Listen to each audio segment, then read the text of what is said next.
Rambo, që ishte pjesëmarrës, mbajti me shënime dore të gjithë që diskutojnë në konferencë. Dhe i qoj materialet masi marroj konferenca në Ministrinë e Jashtme franceze. Dinoj rasti që të vjetë vendosur për fatin e një kombi duke pirë çaj në këmbë. Me cinizmin, absolutisht, dhe me racizmin më të madh. Tani jemi në tjetër kohë. Që gjithë kombë ju ka bashkë. Armenëve, kurdëve, absolutisht. Hungarezëve. Mos i shkojmë. Pse po ta merr mendja që vetëm këtë s'po duhet më pajtu konkret. Pse po ta merr mendja që vesh na jemi të nemon edhe vesh ku në neve o çu fuqitë më. Le të kthehemi. Jo, mos e trajton atë mënyrë. Atëre po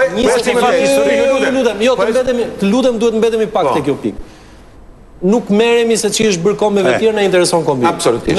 Në këtë e dim histori. Ju po më thoni me të drejtë, domethënë të plot ju mund të shkoni dhe t'i kërkoni GND-s një interpretim i cili është gjithmonë këshillues, apo jo?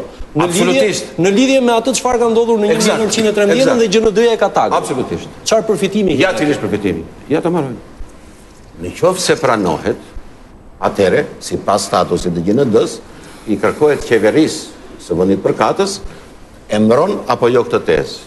Por i kërkohet dhe 6 shteteve që kanë marrë pjesë, emërojnë apo jo këtë tezë.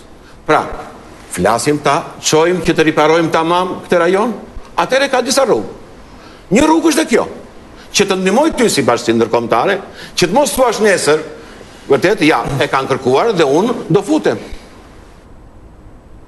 Pra, ja, kjo është një rrugë, kjo është një element, të mora këtë detaj, se të marrë dhe detajnë e dytë përsëri. Po t'jap një detaj prap, që prap ka nevojë që ka të bëjë me këtë domosdoshmërinë e këtij bashkimi. Prap ka të bëjë me atë deklarat, siç e thash të ndjerit Robin Hood në Domën e Komuneve, atë që quhet ndërgjegje vrar, që unë ja kam bërë këtë padrejti, tash duhet ja shlyej. Atëre, kur unë e di që ky do të më shlyej, pse të mos lëviz nga vendi? Dhe të mos ja kërkoj ta çoj deri në fund, atë që thash në fillim, drejtësi e vonuar, po jo drejtësi e cunguar. Jo e cunguar. Që indikacioni ka që do jetë një Londër 2? Unë shikoj edhe në platformën tuaj, Londër 2 për Shqipërinë, përgjithësinë shqiptare. Do më thënë, ka ardhur koha, do më thënë, Dayton, se përmenda që parë, Konçum, Rambouillet, Versailles, Londër 1, Ohër, Kumanov, të gjitha këto, po ta shikosh, e kanë arnuar këtë rajon. Akoma që janë bërë naturale, janë marrëveshje artificiale të papranuara nga askush. Atëre, ka ardhur koha që të Londër 2 që të riparoj deri në fund ato gabime që janë bërë. Është shansi i negociatave tani me Serbinë që të futet kjo? Tani me Serbinë mendimi im është ky që do hapen të gjitha kartet. Dhe unë këtu shikoj dhe atë që do të shtohet më vonë. Unë në Kosovë me bisedu për territori etnik me Serbinë. Po mundet që të futet e Tirana në bisedime. Po, a mundet Kosova të nxjerrë me edhan gjysmën e Kosovës, Serbisë pa e pyet Shqipërinë? Jo. Tu e hek territorin e fol. Prandaj do futet e Tirana në bisedime. Dhe duket që Bashkia Ndërkombëtare ndaj dhe shtyu bisedime, për që ta mendoj më mirë tani që ti futem këtë herë dhe ta ndaj këtë, që ky rajon të qetësohet. Dhe jam i sigurt që nga marsi prilli Tirana do jetë pjesë e bisedimit. Që hajde te kjo punë masi është shumë praktike. Si ta merr mendja, do të jetë parimi etnik themelori, parimi geografik, konfiguracioni do të jetë themelori, apo do të ketë dikun kompenzim këtë tjetër, edhe apo do të ketë ndaj farë kompenzimi historik, për atë arsye se të e njeh idenë tënde, territori etnik është rrugë gjithmonë se na kemi qenë. Po i përgjigjem pyetjes, ke shumë drejt. Për mendimin tim, në rast konkret ta analizojmë postmodernin. Për mendimin tim, mund shikojmë se ku janë shqiptarët do të ndiqet parimi i kompensimit. Që do të thonë Republika Srpske. Të jepet Serbisë. Absolutisht. E çka të bëjmë me ujin që s'është i banuar gazivota pa cilën s'mundet me edu Kosova? Republika Srpska se përmenda fare Kosovën e Veriut. Më pyetje të dash përgjigje. Parimi i kompensimit atje ku duan dhe vetë serbët. Shif. Serbët i bien Kosovës që i kujtojnë bashkisë ndërkombëtare Bosnjën. Territori etnik sot nuk është shumë i favorshëm, sepse na 100 vjet jemi shtyp, edhe jemi rrudh dhe s'kemi arrit ta mbrojmë. Edhe po ta shofish kufirin e 13-s që përmend qeverinë e Vlorës atëherë që me drejt tha Albani shtrihej prej Urës mi foli deri Llogora, jo më larg, por pretendimet i kishte të mëdha sigur çdo qeveri tjetër dhe ndërtohej me urnekin e shteteve tjera kombëtare.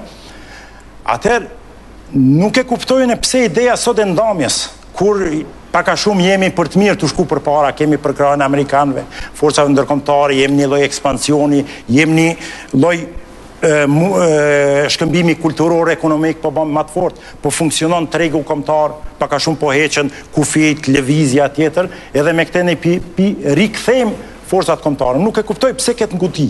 Në këtë moment, kur nuk jemi shumë keq. Ose pyetja mund të bëhet në këtë lloj forme, cila do të ishte mënyra më fitimprurse për shqiptarët e gjithë rajonit që të arrihet synimi i zgjidhjes. Dakor, po në çfarë lloj mënyre? Jo, ajo është se ne të gjithë jam dakord se bashk po, por si. Tani çështja është. Edhe që pare thara mushi. Unë jam kundër konfederatës. Kosova është krajinë e Shqipërisë. Ja u dha një zgjidhje. Zgjidhja është shumë e qartë. Është krajinë e Shqipërisë. Gjithmonë ka qenë. Atëre, le të shkojmë drejt kësaj. Kjo krajinë të bëhet pjesë organike. Se tani po bëj edhe rolin e gazetarit. Jo, ajo me knajsi këtu. Pikërisht, shiko, ka një hartë këtu. Po, sapo tha, jo për ta sqaruar këtë. Po, sapo tha në kuptimin që si do zgjidhet kjo çështje. Do të lutem, kam një hartë këtu. Po. Harta është e vitit 1921, e mbretërisë serbo-kroato-slovene. Flet për si janë shqiptarët në mbretërinë serbo-kroato-slovene. Po t'jap një detaj. Ky këtu quhet Veles.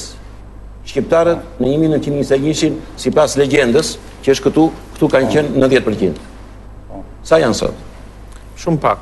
Një 2-3%. Atëre ju lutem, Kosovarë që kanë ndesh me shkun Turqi, që kanë met aty. U rudhosa si territor, shiko ku kam ardhur. Vjemi këtu, që quhet Manastir, ka qenë qendër vilajet. Shqiptarët në 21 ka qenë 50%, bashkë me fshatrat. Sot janë 4%.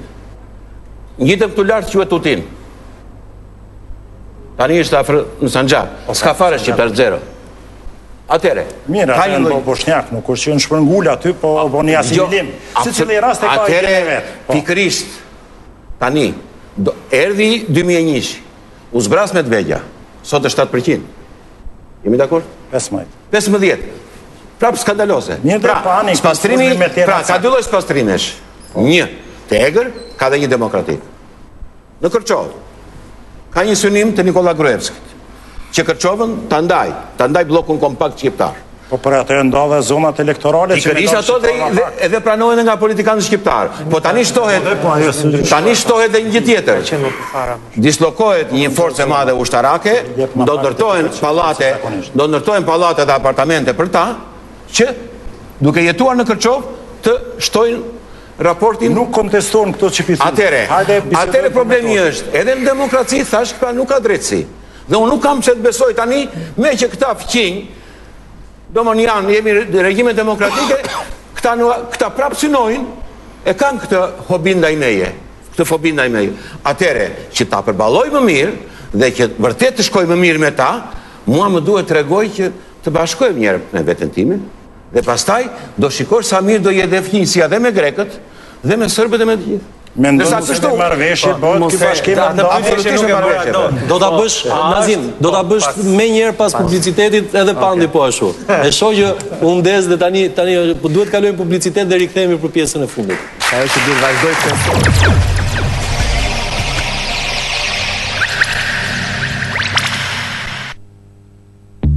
të